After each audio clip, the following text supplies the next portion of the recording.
નમસ્કાર મિત્રો, આપ સૌનું ધાર્મિક વાતો યુટ્યુબ ચેનલ પર હાર્દિક સ્વાગત છે। ગણેશ ચતુર્થી આપણા દેશનો એક મહત્વપૂર્ણ તહેવાર છે જે સમગ્ર ભારતમાં ખૂબ જ ધામધૂમ અને ભક્તિ સાથે ઉજવવામાં આવે છે। ગણેશ ઉત્સવની ધામધૂમ અને ભવ્યતા ઘણા રાજ્યોમાં જોવાલાયક હોય છે।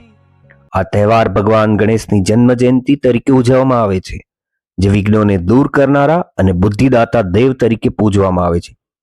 ગણેશ ચતુર્થી 10 દિવસીય ગણેશ ઉત્સવની શરૂઆત થાય છે, જે અનંત ચતુર્દશીના અવસરે એટલે કે 10મા દિવસે ગણપતિ વિસર્જન સાથે સમાપ્ત થાય છે। ગણેશ ચતુર્થીનું મહત્વ, તેને 10 દિવસ સુધી ઉજવવા પાછળની કથા અને તેને લગતી માહિતી ખૂબ જ માહિતીપ્રદ છે।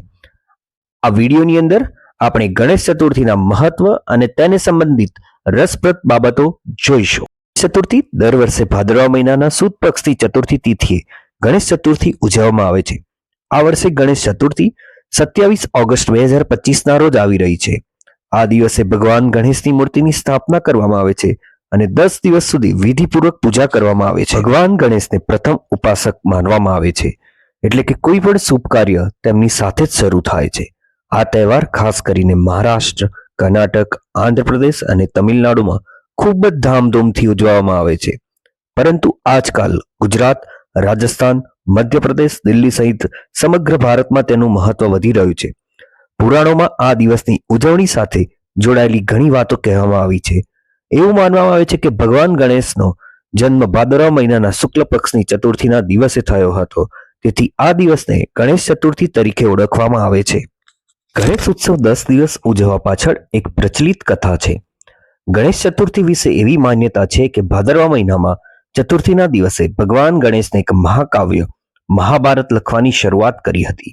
મહર્ષિ વેદ વ્યાસે મહાભારતની રચના માટે ભગવાન ગણેશનું આવાહન કર્યું હતું।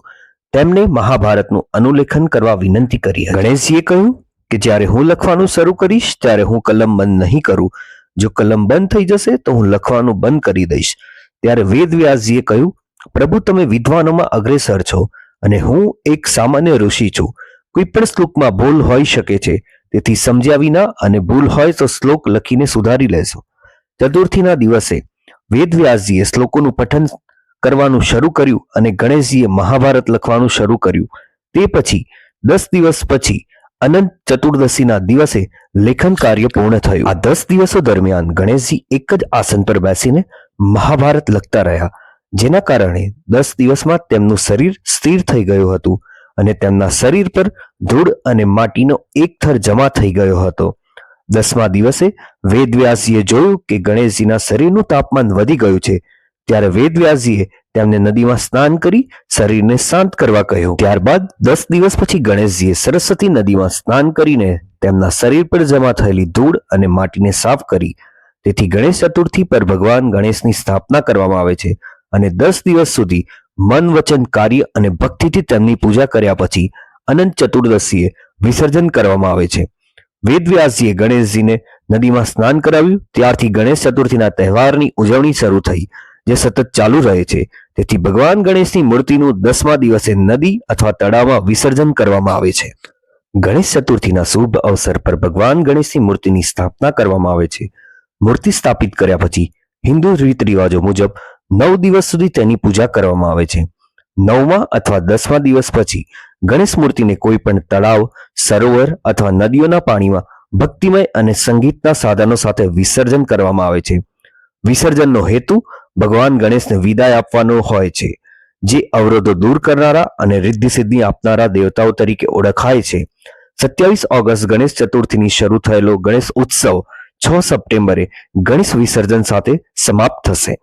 ગણેશ ચતુર્થીનું આધ્યાત્મિક મહત્વ એ વાતમાં રહેલું છે કે આપણે 10 દિવસ સંયમ અને આત્મનિરીક્ષણ સાથે પસાર કરવા જોઈએ અને બધી ઇન્દ્રિયોને કાબૂમાં રાખીને ભગવાનની ભક્તિ પર ધ્યાન કેન્દ્રિત કરવું જોઈએ। 10 દિવસ પછી વ્યક્તિએ મન અને આત્મામાંથી ગંદકીના પડને દૂર કરીને અને મનને શુદ્ધ કરીને જીવન જીવવું જોઈએ। વિસર્જન પહેલા આ બાબતોનું ધ્યાન રાખો।